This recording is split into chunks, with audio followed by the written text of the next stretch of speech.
to Fresh Take. You are listening to the Fresh Take Network. You're listening to the Fresh Take Network.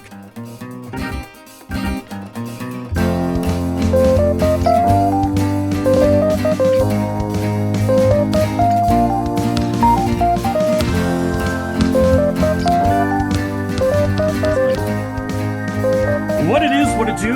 Welcome to the ISO on Put on the Board and Fresh Take Network. Joshua Adam William Arbuthnot here with the one and the only. There's just too many accolades. He's the Canada West Player of the Year. He's the U Sport Player of the Year. That's just for basketball. And then add that accolade for all athlete. And he is a Canada West basketball champion. He is the University of Calgary Athlete of the Year. I could go on and on. And I believe Canada West leading scorer as well. I could go on for the next 5 minutes, but everyone, the one and the only Nate Petrone.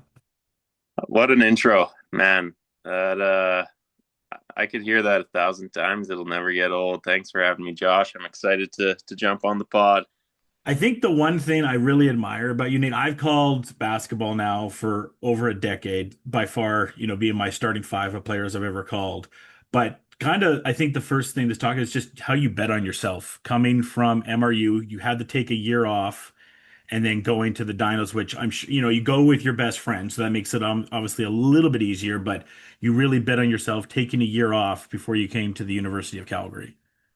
Yeah, I mean, that's been my whole kind of university journey. I have been doubted by so many, and if I was to doubt myself, then I wouldn't be in the position that I am. And I'm a big believer in myself, and I honestly didn't even think that I could accomplish what I ended up accomplishing this year. So it really just goes to show that you work your tail off. Great things happen. I truly do believe good things happen to good people. So I just worked my tail off, kept believing in myself, and remained a good person, or what I thought to be a good person. Hopefully I was a good person along the way. I would say so. I mean, you see a lot of that, specifically this generation of players. Two players that bet on themselves and it paid off in a big way would be you and Caleb Jip, I would Yeah. say. Like two players that a lot of coaches doubted they get to the level and both ended up being players of the year. Yeah, 100%. Yeah, Caleb. I love Caleb. He's another guy that he hasn't changed either. He has accomplished so much at the ACAC level, but he still remains the same person. So yeah, no, Caleb was a killer, and yeah, it's just hard work. Hard work is undefeated, especially when you do it the right way, when you're smart about it. Yeah, absolutely. So yeah, no, hats off to Caleb. One thing I'm a little bit sour with you selfishly is, we had the senior night and, I interviewed all the seniors and everything like that. And then I will say a red flag hit me when when the award ceremony was going on and all the seniors had sweaters on. And I noticed on Instagram, why does Nate have a sweater on? So that was my reporter side being like, something fishy's going on here. And then Yeah. obviously the announcement that kind of shocked a lot of people, but when was the decision that you had? Did you know before senior night that this was going to be the final year, or was it something as the season ended that you started to think about a lot? I was going back and forth with it throughout the season, but during the season, I felt like I was going to return, but I kind of wanted some sort of clarity within the season, and I wasn't sure what kind of clarity that would be. If it was just like, okay, I'm just done with this, like can't do another year, or what ended up happening was within that last month, we really shifted our culture. We started playing our best brand of basketball, and I really felt like in that last month, I got the clarity that I needed. I feel like I left a positive impact on the program and with the younger guys, showing what good team culture looks like. I felt like I really stepped into a leadership role in that last month. And, we obviously win the Canada West Championship, but really it just kind of all came together that, it felt like when I came into university, I had all these goals and I accomplished what I needed to, and it felt just like the right right time to leave. I loved, you know, obviously I didn't like losing in the national championship, No. but it felt like I accomplished more than just winning. I feel Yeah. like I actually left a great mark on the guys going or coming up, the future generation, and um, you know, I did want to take advantage of the year I had, but yeah, no, I feel like I got the clarity that I needed, and it was better than what I thought it would be. I thought it was going to be, okay, I just can't do this again, but it was like, okay, I accomplished what I needed to. So yeah. Well, and you get to walk away with, your best friend and Dylan Lutz as well. But I have to imagine the one thing that was pulling you was the Nationals. Was that the thing that was pulling you the most to want to stay, was Calgary hosting Nationals? It definitely was very tempting. I wish the timing worked out a bit better. But one thing that we even were saying when we were in Vancouver for Nationals is like, it's such an awesome thing to be on the road for Nationals because it Mm. is your last chance to be together as, that team. You might be able to go back another year with just a whole different group of guys, but like it was so special just being in the hotel together, sharing meals together, playing cards. That's something that you don't really get when you're hosting. Like at least for me, I'm living at home. You spend less time with your friends, but obviously playing in front of the home crowd would be amazing. But there's definitely some pros and cons that go with it, and um, there definitely would be a lot of pressure going into nationals. But yeah, I mean, if I could have ended, this being my fifth year hosting nationals, it would have been awesome. But the timing kind of just uh, it didn't quite align the way that I kind of wanted it to, I guess. Yeah. People can go back and listen. I don't want to repeat some of the questions I've asked you in the past. People can go back and hear what it was like to be a champion and whatnot. Obviously, very happy, whatnot. But how did the Nationals differ from the Canada West Championship? Obviously, you get to go to the same place, but then going against people across Canada.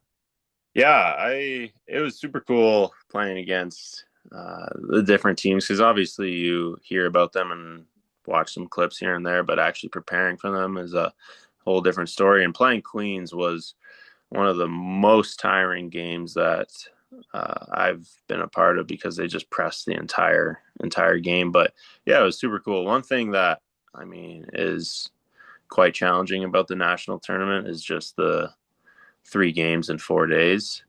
I Hmm. truly do wish that they kind of spread it out a bit more because I feel like you're not getting the best basketball on that last day. I actually love how they did it with the Canada West this year, where they gave us a week in between to prepare. Like, then you're really getting each team's best preparation. Yeah. So yeah, that's obviously it's hard to do, but that's one thing I loved about Canada West this year versus last year. Like last year, it was the same thing. It was 3 games in 3 days. But this year is awesome being able to have that full week to prepare. And I mean, our final game, we played fantastic, but UBC also played fantastic. It was such an Yeah. entertaining game. Oh yeah. Well, and for Nationals too, having that extra rest day would have helped with maybe getting a Noah Warden back on the court for Yeah, the final as well. And then obviously you use Peterson as well. So the injuries started to rack up there at the end, but at least maybe having that extra day, maybe that would have been enough for you guys to get Noah back because obviously then a lot of the pressure in the backcourt goes to you.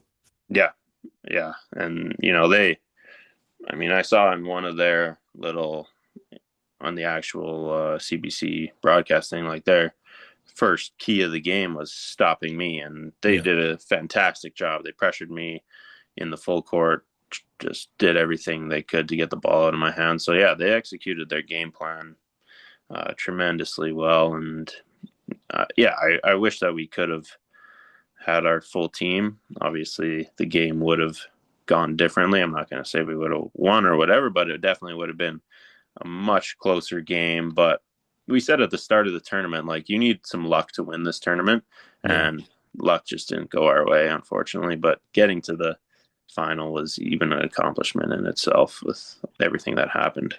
When the national championship ended, was that when the relief started to come in that, yeah, maybe this is it, and I'm at kind of at peace with the end of my collegiate career? Yeah, I mean, it was such a weird emotion because I truly did feel like that was the last game that I was going to play in university. So it was almost like it was overly emotional in that sense, but also like the worst part of being a sports player is watching another team Yeah. hoist the trophy after they just beat you. So I just wanted to get off the floor, honestly, and um, kind of just be with my team. But Yeah. yeah, it was a weird mix of emotions in that last moment because I didn't want to be seeing them hoist the trophy, but I wanted to um, kind of just reflect on the journey that it's been. Is it a weird mix of emotions? Because you always famously, as we were doing these interviews along the ride here, had that famous Kobe quote, "Job's not finished," and you guys win the Canada West Championship. So was the loss maybe a little less bitter, knowing you at least had that, or you just kind of want to win it all? For sure. Honestly, with how powerful Canada West was this year, I knew that no matter what happened at nationals, like the season was going to be a success. Winning that Canada West, like I never won a championship to begin with, and winning that Canada West was the best accomplishment in all of university that I've had.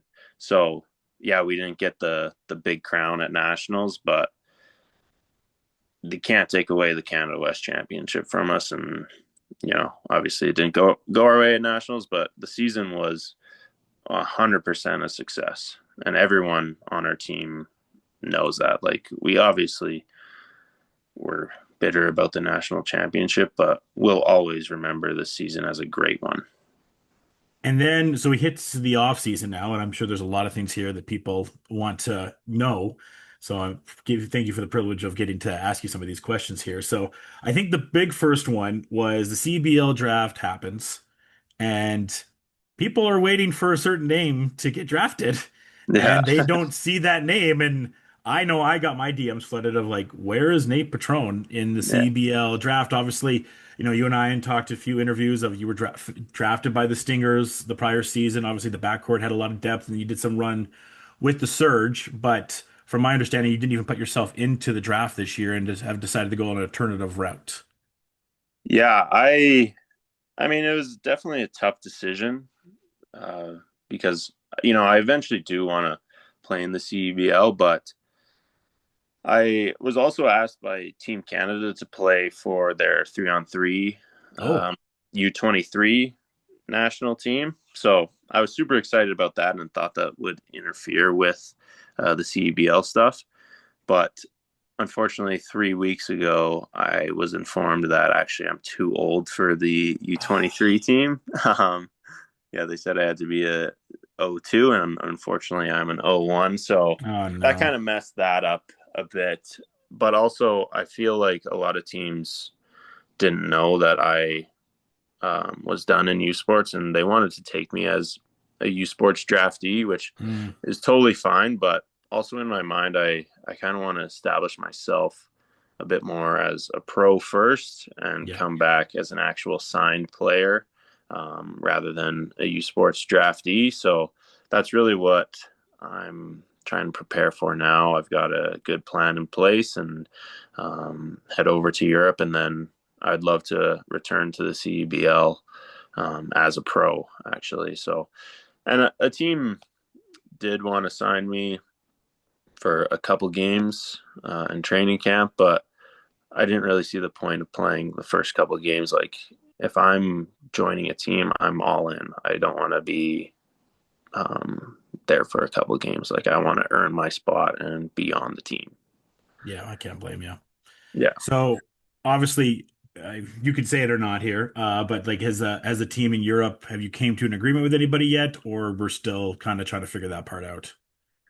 Still trying to figure that part out. I got one official offer.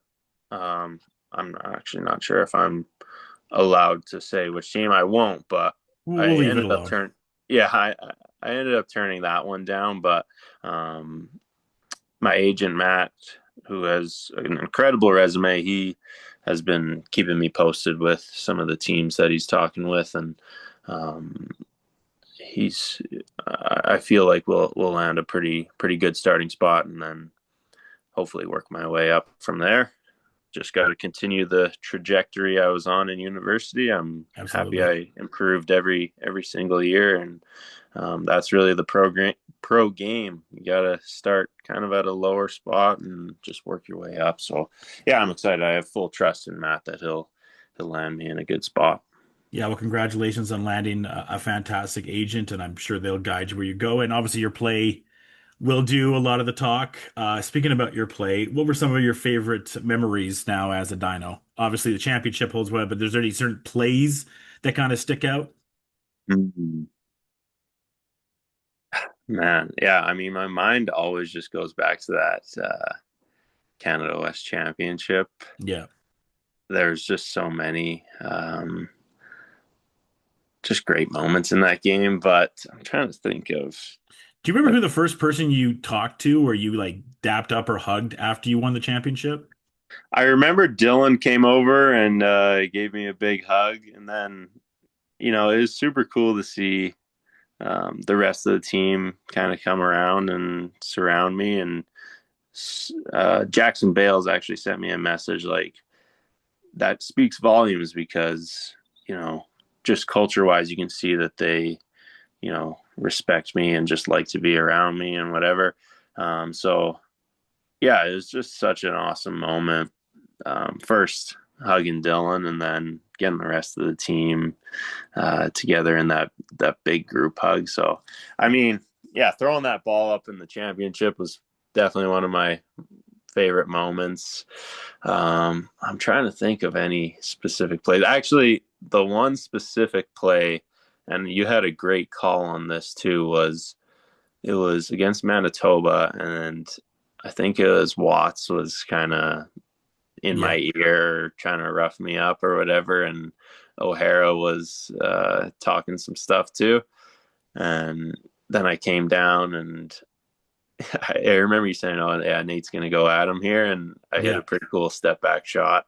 Um, so that was probably my favorite That's moment. the kind of thing when you start watching a player enough, you kind of start to get their rhythm. And through the years, there's certain players I start to read their body language and know what it's going to do. Rather, it was you or a Chuck Burner on Sade or a John Smith. Like those are the type of players I could tell. Like, okay, I'm vibing. I know what they're about to do right now. Same with Yeah, Noah when he's about to kind of do this crazy out of body experience drive to the hole.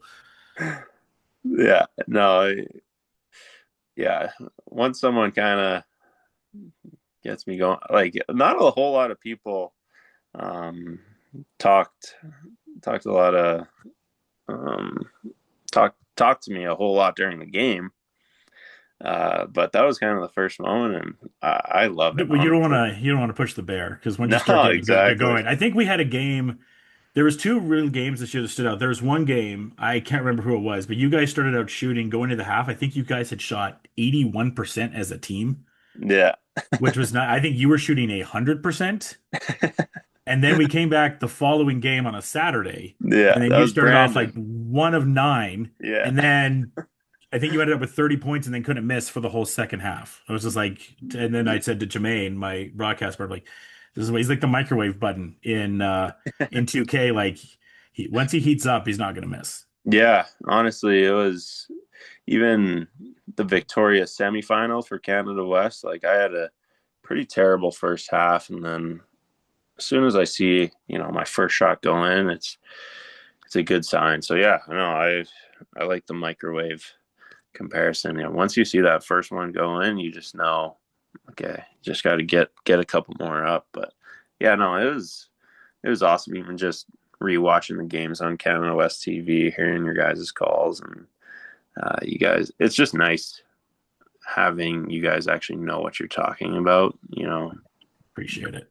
There's some announcers that Obviously don't. I'm not gonna say any names or anything, but it's super nice just for youth sports in general to have people that know the game and know what they're talking about. Yeah, there's a lot of passion on our side.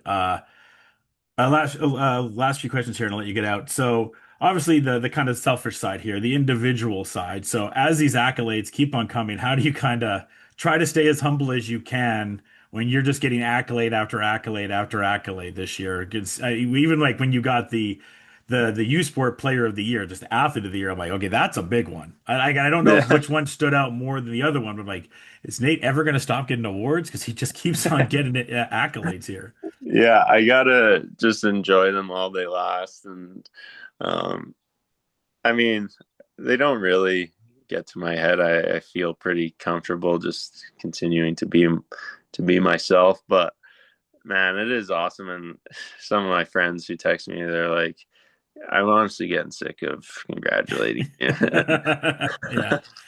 But no, it's like this year has gone better than I could have imagined. And I just thank everyone that has been a part of the journey, just from high school coaches to club coaches and, even just guys like you who obviously didn't help basketball skill wise, but just a great person to have around. And Appreciate it. the whole UFC staff. One person that doesn't get enough love is Bonnie, our Hmm. physical therapist. She is a genius, and during nationals, she kept me intact. So there's Yeah. just a lot of people behind the scenes, and that's what I try and say. Like the awards are for everyone who have supported and cared for me. So yeah, Well, I got a lot of care for you. Like I said, it's been an honor to call your games, and maybe hopefully somewhere down the line in another league or another time, I'll be able to call you play again. I appreciate your time, Nate, and we look forward to everything that we're going to see from you in the future here. thank you, sir. Yeah, it's sad. Hopefully, this isn't the last little interview or something that we do. Oh, we'll try to keep in tabs. Maybe Yeah. even we'll to do some NFL stuff this year. We can talk about your Eagles. Oh yeah. Yeah.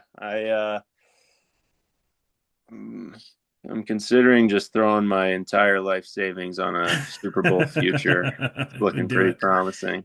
Yeah, I can't do that with my team because I'm a Raider fan, although I do feel more more engaged with where the team is going this year, but definitely not Super Bowl.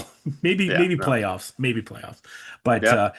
everyone, the one and the only Mr. Magic Man himself, Nate Petrone. Thank you so much, Nate. Thank you. Cheers, enjoy the day, people.